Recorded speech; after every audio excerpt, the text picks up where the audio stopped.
Hello dear student, good morning. विद्यार्थियों, आप सभी लोगों का हमारे चैनल पर स्वागत है। आइए विद्यार्थियों, हम लोग भारत में जो यूरोपीय कंपनियां आई थी उनमें पुर्तगाली, डच, अंग्रेजों के पढ़ने के बाद अब इसमें शुरुआत करते हैं आज डेन और फ्रेंच के बारे में जानकारी प्राप्त करने के लिए। देखिए, जिस तरह से तमाम कंपनियां भारत आती रही उसमें एक स्थान डेन लोगों का भी है। डेनमार्क के लोग भारत में आए और ये लोग 1616 में इंडिया में अपनी कंपनी का पदार्पण करते हैं। ये लोग दक्षिण भारत में पहले अपनी कंपनी को स्थापित की और वहां के साथ साथ इन लोगों ने अपने कंपनी का जो एक बेहतर मुख्यालय बनाने की कोशिश की, वो कलकत्ता के समीप एक स्थान है श्रीरामपुर। पहले इन लोगों ने दक्षिण में अपनी कंपनी स्थापना की कोशिश की, स्थापित भी किया, लेकिन उसके बाद इन लोगों ने कलकत्ता के समीप श्रीरामपुर में अपनी कंपनी की स्थापना की। इन लोगों का समय यहां बहुत अल्प रहा। क्यों? क्योंकि ये लोग यहां व्यापार करने तो आए थे, व्यापारिक कंपनी स्थापित भी किए थे, लेकिन उससे ज्यादा इन लोगों का फोकस जो था वो धर्म प्रचार पर था। ज्यादा फोकस कहां था? धर्म प्रचार पे। और इस कारण से, क्योंकि लोग धर्म प्रचार पर ज्यादा फोकस करते थे, चर्च बनवाना, धार्मिक विद्यालय खोलना, शिक्षण संस्थान खोलना, शिक्षण संस्थान के लिए अच्छे काम करते भी थे। ये लोग अपना ज्यादा काम, ज्यादा समय इसी पर करते थे, ज्यादा समय इसी पर व्यतीत करते थे। लिहाजा ये लोग व्यापारिक रूप में ज्यादा सफल नहीं हो पाए और अंततः ये लोग अपने व्यापारिक अधिकार को अंग्रेजों को सौंपकर इंडिया से चले गए। इसीलिए इनका भारत में अधिक योगदान नहीं, बल्कि कहिए क्रम गिनाने के लिए इनका स्थान प्राप्त होता है इनको। तो आप इनके लिए, डेन लोगों के लिए इतना ही कह सकते हैं कि डेन ईस्ट इंडिया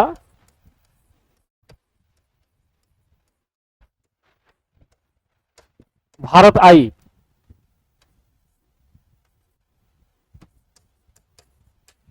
कब? 1616 ईस्वी में। ईस्ट इंडिया कंपनी भारत में 1616 ईस्वी में आई थी। इन लोगों ने दक्षिण भारत में अपने कुछ स्थल शुरू किए, लेकिन इनका वास्तविक मुख्यालय ये होता था बंगाल के समीप।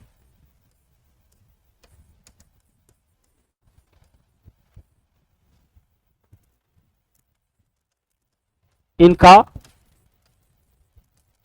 प्रमुख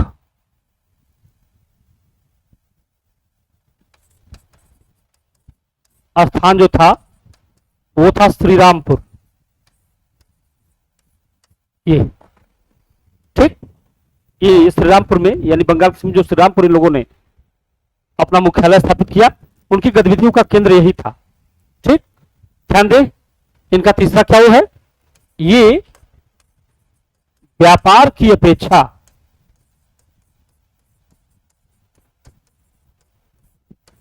धर्म प्रचार पर अधिक ध्यान देते थे।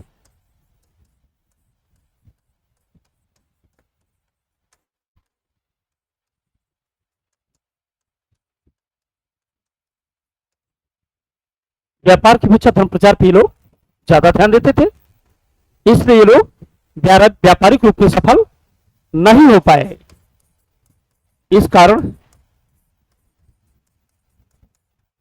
व्यापार में इन्हें ज्यादा सफलता नहीं मिली।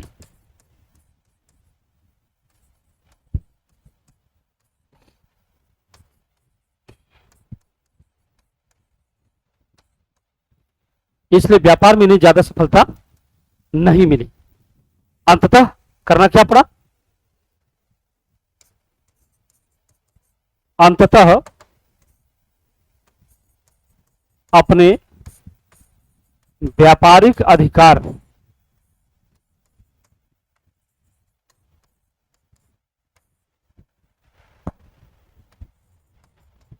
अंग्रेजों को बेचकर, अंततः अपने व्यापारिक अधिकार अंग्रेजों को बेचकर इन लोगों को फिर से आना पड़ा। कहां पे? अपने देश, यानी स्वदेश आए ये लोग। लिख सकते हैं व्यापारिक अधिकार अंग्रेजों को बेचकर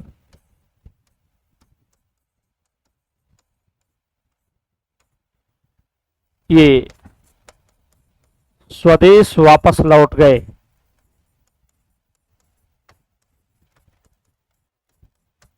यानी व्यापारिक रूप से ये लोग ज्यादा सफल नहीं रहे। दक्षिण भारत में मुख्यालय बनाया, वहां ज्यादा सफलता नहीं मिली। उत्तर भारत में इन लोगों ने बंगाल में अपना मुख्यालय बनाया, श्रीरामपुर के पास। अधिक काम इन लोगों ने धर्म प्रचार पर किया, शिक्षण संस्थानों को खोलने में किया, व्यापार कर कम काम किया, इसलिए व्यापारिक रूप से ज्यादा सफल नहीं रहे। अंततः ये लोग 1847 के करीब में अपने व्यापारिक अधिकारों को अंग्रेजों को बेच दिया और यहां से ये लोग लौट गए, समाप्त हो गए। इन लोगों के बाद अगली जो क्रम है, डेनों के बाद जो अगला क्रम है वो है लोगों का। आप यहां लिख सकते हैं फ्रेंच ईस्ट इंडिया।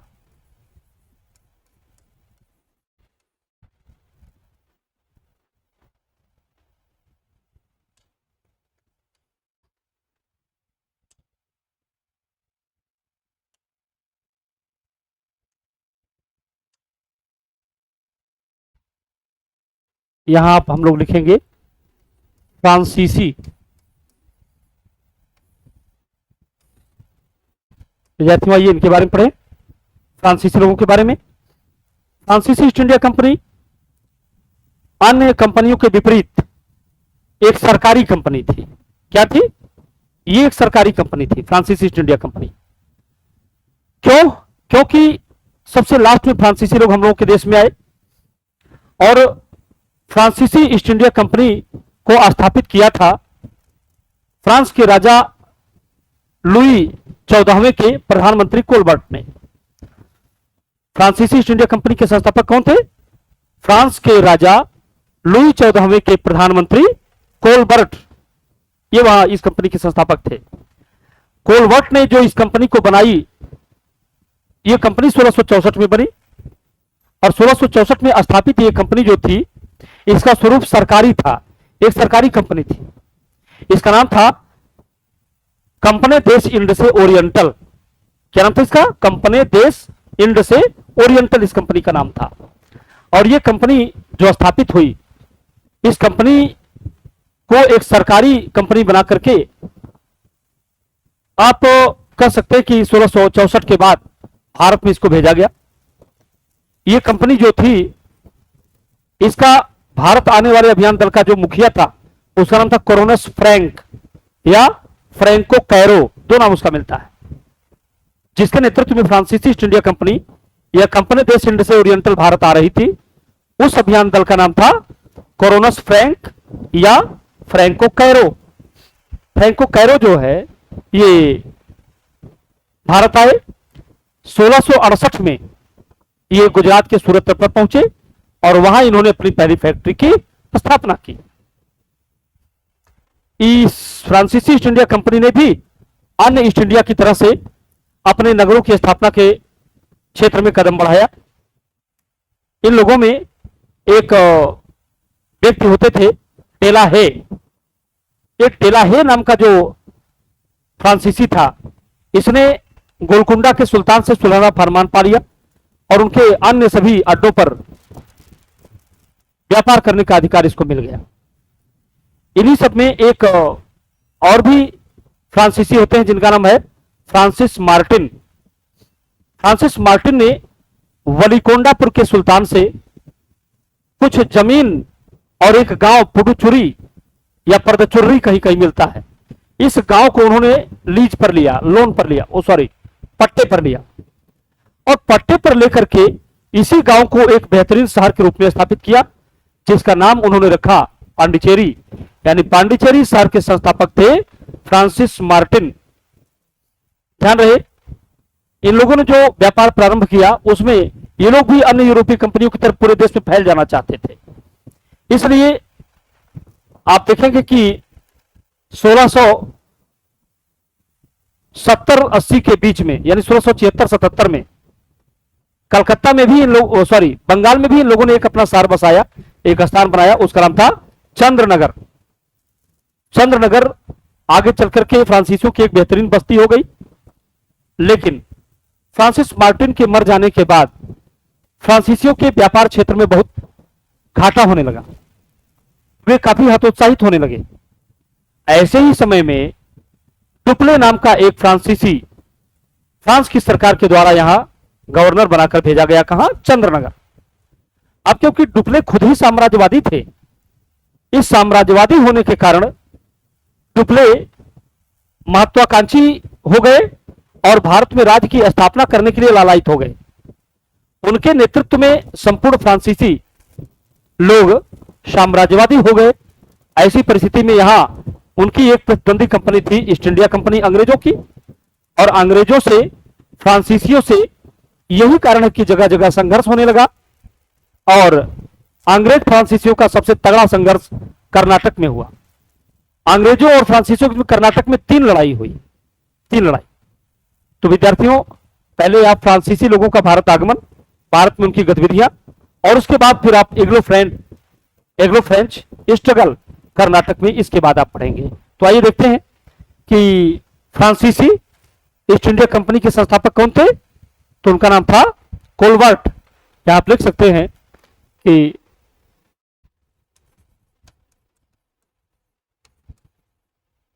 फ्रांसीसी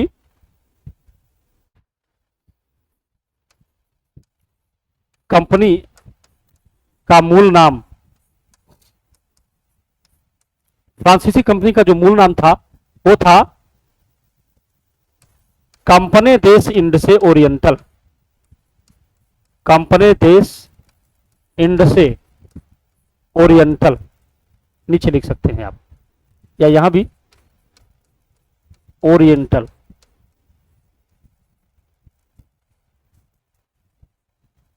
कंपनी देश इंडसे ओरिएंटल इस कंपनी का नाम था। और आप लिखेंगे यहां संस्थापक,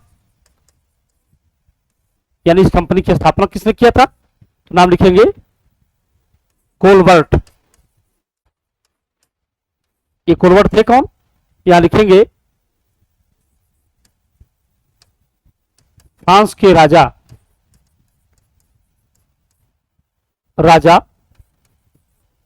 लुई 14वें,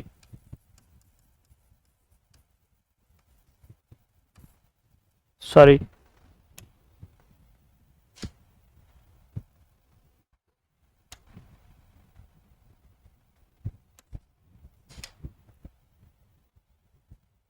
फ्रांस के राजा लुई 14 के पीएम थे। फ्रांस के राजा लुई 14वें के प्रधानमंत्री थे कोलबर्ट। ठीक, इन्होंने जो फ्रांसीसी ईस्ट इंडिया कंपनी की स्थापना की थी, समय 1664। ठीक, कंपनी की प्रकृति, नेचर क्या था इसका, यह एक सरकारी कंपनी थी।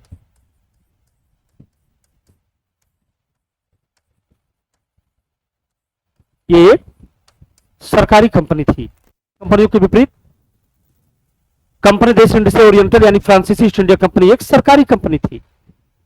ठीक, यही इसकी प्रकृति थी, ध्यान रहे।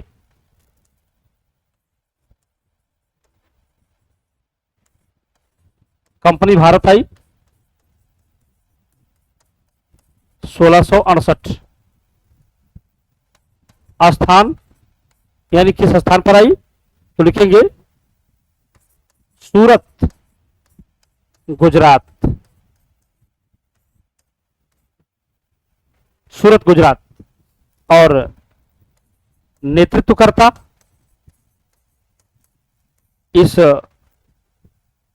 भारत आने के दल का नेतृत्वकर्ता जो था, उस व्यक्ति का नाम था फ्रैंको कैरो।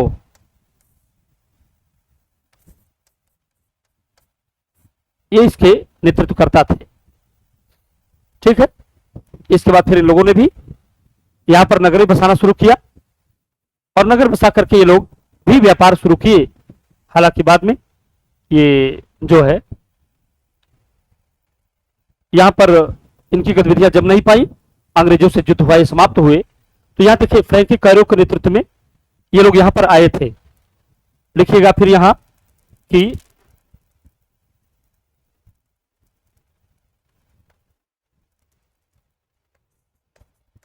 इन लोगों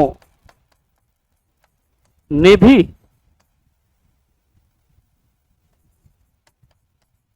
भारत में नगर बसाए। ये लोग भी नगर बसाने में पीछे नहीं रहे। पहला था पांडिचेरी, एक नगर तो ये था, और दूसरा था चंद्रनगर। चंद्रनगर जो है बंगाल में है। पांडिचेरी और बंगाल दो नगर इन लोगों ने बसाए थे भारत में। विद्यार्थियों आइए देखें कि इन शहरों के संस्थापक कौन थे। ठीक, यहां लिखेंगे जो हम लोग पांडिचेरी, तो पांडिचेरी के जो संस्थापक थे, संस्थापक, इनका नाम लिखेंगे फ्रांसिस मार्टिन।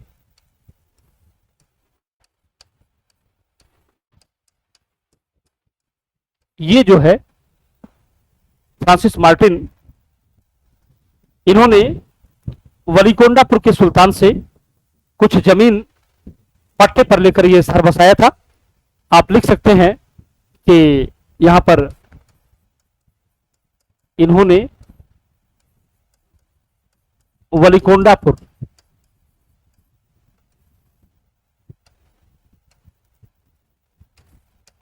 के सुल्तान से पुडुचेरी नामक गांव पट्टे पर लेकर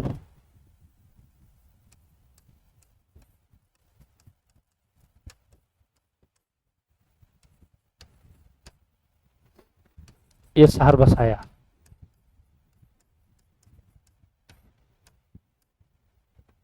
ठीक, ध्यान रहे, यहां स्थापित किला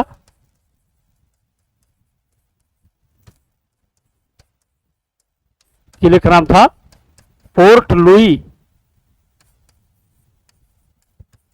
यहां एक किले की भी स्थापना की जिसका नाम था पोर्ट लुई। ठीक, अंग्रेजों ने बंगाल में भी अपना नगर बसाया। आप यहां लिखेंगे चंद्रनगर, बंगाल।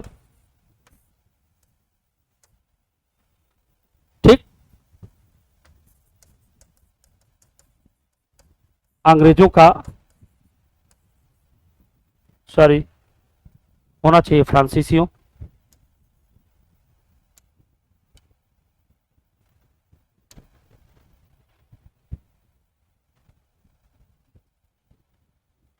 यहां लिखेंगे फ्रांसीसियों का।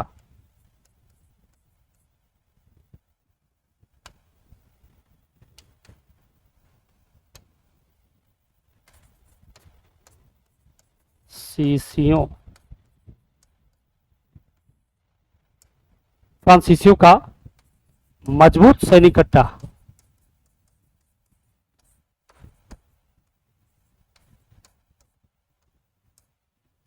फ्रांसीसियों का मजबूत सैनिक कट्टा बंगाल में जो था वो चंद्रनगर था। ये यहां आप देखेंगे दो नगर इन लोगों के द्वारा बसाए गए और इसके बाद फ्रांसीसियों ने भी अपने व्यापार प्रारंभ किए। ध्यान रहे कि फिर यहां समस्या भी हुई। यहां पे लिखेंगे आप कि फ्रांसिस मार्टिन की मृत्यु के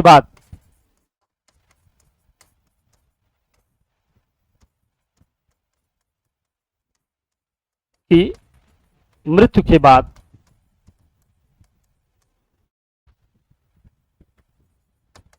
फ्रांसीसी प्रभाव में काफी कमी आई।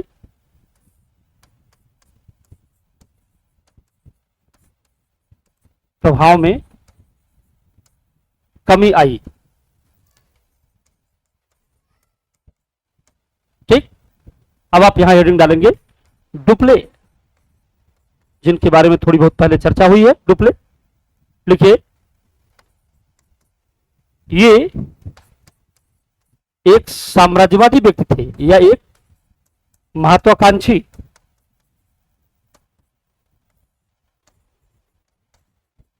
व्यक्ति थे। ठीक, तथा भारत में राज्य स्थापित करना चाहते थे।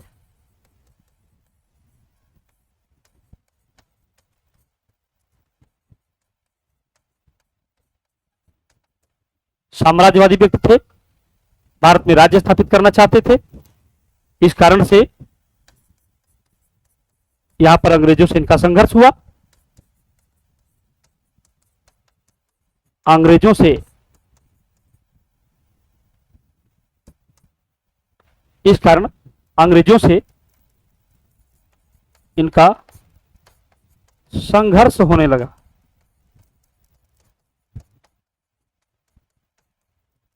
ठीक, संघर्ष का प्रमुख स्थल क्या था? कर्नाटक। ठीक है, आप लिखेंगे संघर्ष का प्रमुख स्थल कर्नाटक था।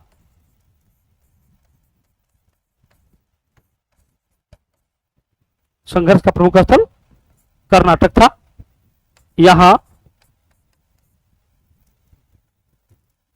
3 बार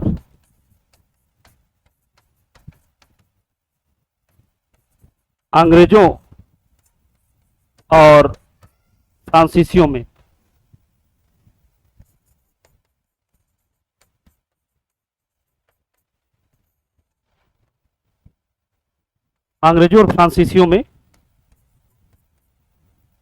लड़ाई हुई।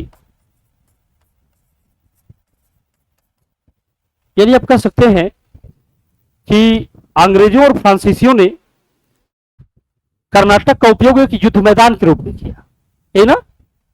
आप लिख सकते हैं कि कर्नाटक का उपयोग अंग्रेजों और फ्रांसीसियों ने एक युद्ध मैदान के रूप में किया। ठीक है, युद्ध मैदान के रूप में कर रहे थे। आइए देखते हैं कि अंग्रेजों फ्रांसीसियों में कर्नाटक में 3 बार युद्ध हुआ, वो कैसे, क्या क्या परिणाम रहा इसका। तो इसमें एंग्लो फ्रेंच स्ट्रगल में देखेंगे हम लोग, क्योंकि कर्नाटक में 3 बार युद्ध हुआ था। तो 3 कर्नाटक युद्धों के बारे में पढ़ने से पहले पहले कर्नाटक के बारे में जाने। आइए देखें कर्नाटक की स्थिति क्या है। कर्नाटक, ठीक, इसकी राजधानी थी आरकाट। कर्नाटक की राजधानी आरकाट थी। और यहां पर ये पहले जो कर्नाटक था ये निजाम के अधीन था। निजाम, दक्षिण के हैदराबाद के निजाम के अधीन था। ठीक, और यहां पर नवाब थे अनवरुद्दीन। अनवरुद्दीन यहां पर नवाब थे। राजधानी आरकाट थी। सेनापति थे महफूज खां। सेनापति थे यहां पर महफूज खां। ये कर्नाटक का प्रारंभिक आप वो ले रहे हैं। ठीक है, यहीं पर 3 लड़ाइयां हुई थी। तो तीनों लड़ाई में आप लिखेंगे प्रथम कर्नाटक युद्ध।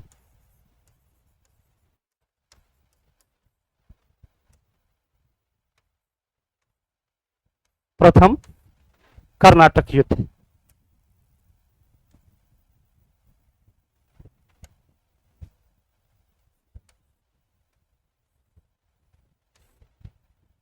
प्रथम कर्नाटक युद्ध, इसके बारे में आइए हम लोग पढ़ें कि ये पहली कर्नाटक युद्ध क्या है। देखिए, इसका पहले समय लिखेगा। प्रथम कर्नाटक युद्ध जो हुआ था 1746 से 1748 तक हुआ था। ठीक, 46 से 48, 49 से 54, उसके 57 से 63 के बीच 3 बार ये युद्ध चला था। तो प्रथम कर्नाटक युद्ध को आप लिखेंगे 1746 से 1748, ये समय है प्रथम कर्नाटक युद्ध का। कारण क्या है? आइए हम लोग इनके कारणों के बारे में जानते हैं। अंग्रेजों और फ्रांसीसियों के बीच जो पहला कर्नाटक युद्ध हुआ उसका कारण विदेशी था, विदेश में जो लड़ाइयां चल रही थी वो था। आप कह सकते हैं इसके लिए कि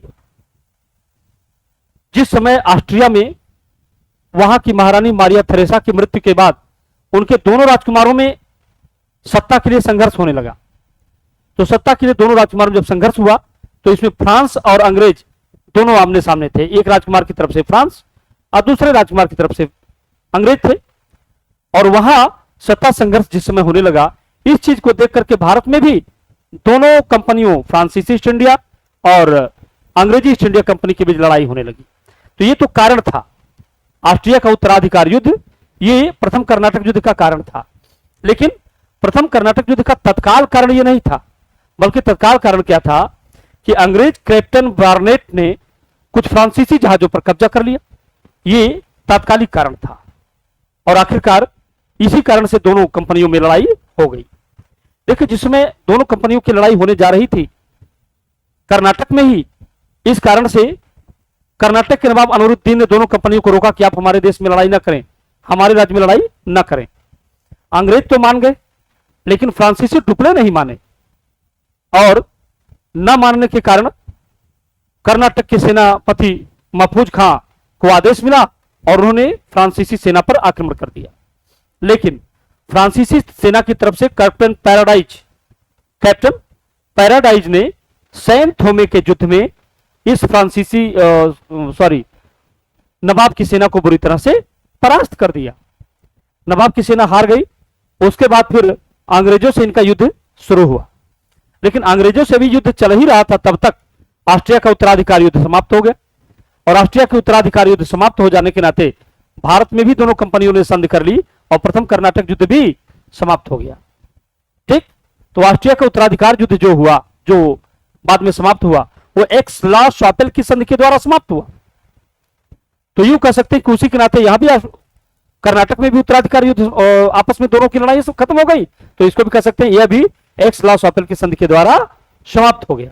ये कहानी है इसकी। तो यहां आप ये लिख सकते हैं प्रथम कर्नाटक युद्ध, लिखेंगे हम लोग यहां कारण, तो लिखेंगे ऑस्ट्रिया का उत्तराधिकार युद्ध, यूरोप में है ये, का उत्तराधिकार युद्ध। ऑस्ट्रिया का उत्तराधिकार युद्ध, इसमें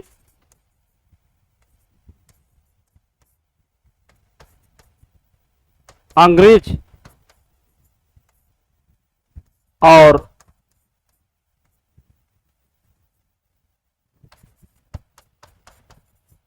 फ्रांसीसी राजा आमने सामने थे।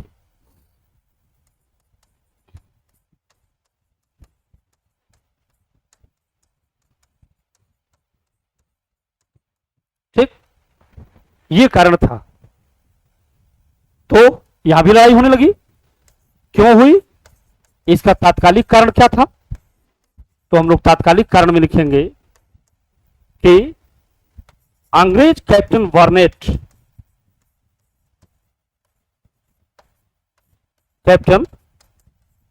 वार्नेट द्वारा कुछ फ्रेंच जहाजों पर कब्जा,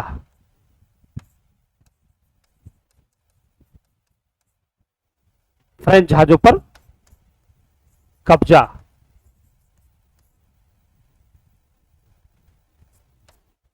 ये तात्कालिक कारण था दोनों देशों के बीच लड़ाई का।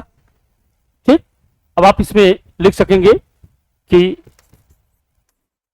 युद्ध के दौरान घटनाएं,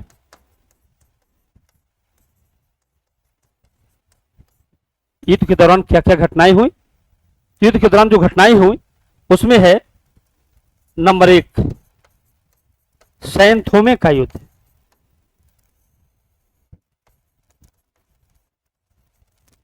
सैन थोमे का युद्ध, जैसे कभी हमने बताया कि कर्नाटक में ही लड़ाई होने जा रही थी, इसलिए कर्नाटक के नवाब अनिरुद्दीन ने इसे रोकना चाहा और अंग्रेज मान गए, फ्रांसीसी नहीं माने, तो फ्रांसीसियों पर आक्रमण हुआ नवाब की तरफ से, और नवाब के सेनापति महफूज खां और उधर फ्रांसीसी कैप्टन पैराडाइज के बीच सेंट थोमा में लड़ाई हुई, लेकिन इसमें नवाब हार गए और फ्रांसीसी जीत गए। तो सेंट थोमे का युद्ध इसी में हुआ। और इसमें लिखेंगे, इसमें नवाब के सेनापति महफूज खां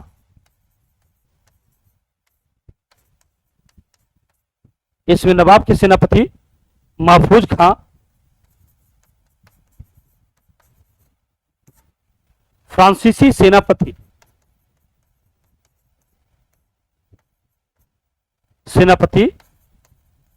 कैप्टन पैराडाइज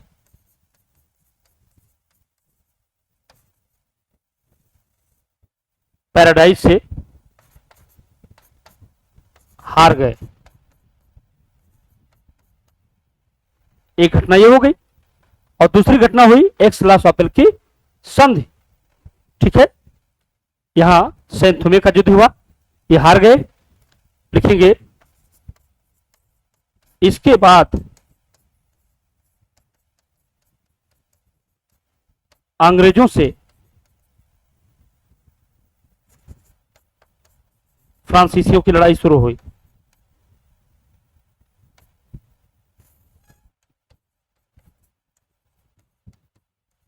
लड़ाई शुरू, तो यहां हम लिखेंगे इसके बाद एक्स-ला-शापेल की संधि।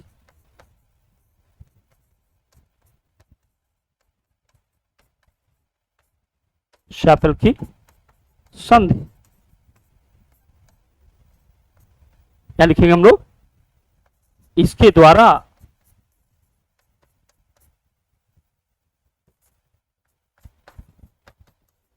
इंग्लैंड फ्रांस का युद्ध समाप्त।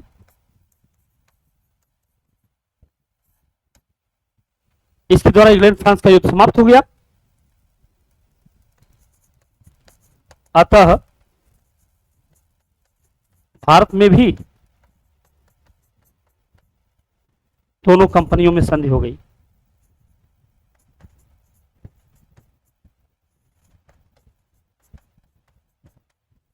ये रहा।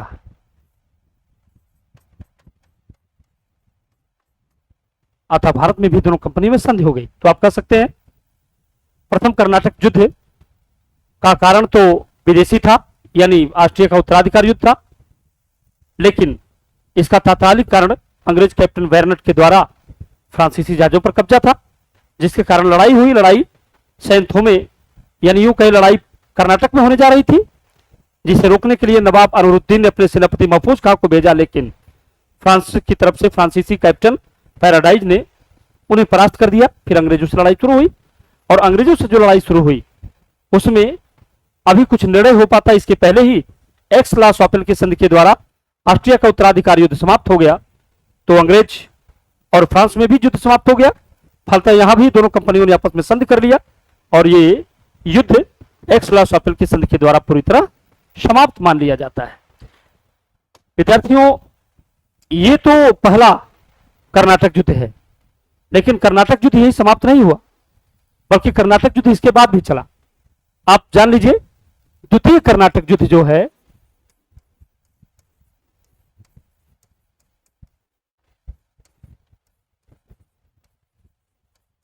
ये कर्नाटक युद्ध इसके बाद भी शुरू हुआ और द्वितीय कर्नाटक युद्ध यह जो है लड़ा जाने लगा। इसलिए इसके लड़े जाने का भी कारण था। जिस तरह प्रथम कर्नाटक युद्ध लड़ा गया एक तरह से ऑस्ट्रिया के उत्तराधिकार युद्ध के कारण, उसी तरह से द्वितीय कर्नाटक युद्ध था, ये इसका कारण भारत के राज्यों में आपसी उत्तराधिकार का युद्ध था। ठीक, भारतीय राज्यों में। तो किस तरह से हम लोग देखेंगे कि किस तरह भारतीय राज्यों में आपसी उत्तराधिकार युद्ध के कारण अंग्रेजों को भारत में, फ्रांसीसियों को भारत में युद्ध का मौका मिला। अंग्रेज फ्रांस, फिर अंग्रेजी और फ्रांसीसी दोनों कंपनियां फिर एक बार लड़ाई में मैदान में आमने सामने हो गई। ये कब से, किस तरह से, इसको हम लोग जो है इस वीडियो के बाद पढ़ेंगे। हाँ, इसमें जरूर हम लोग लिख रहे कि द्वितीय कर्नाटक युद्ध का समय था 1749 से 1754 तक ये द्वितीय कर्नाटक युद्ध लड़ा गया। इसका कारण था क्या था, इसका क्या परिणाम हुआ, इस प्रकार हम लोग इसको नेक्स्ट अगले वीडियो में पढ़ेंगे। इसमें बस इतना ही। Thank you class.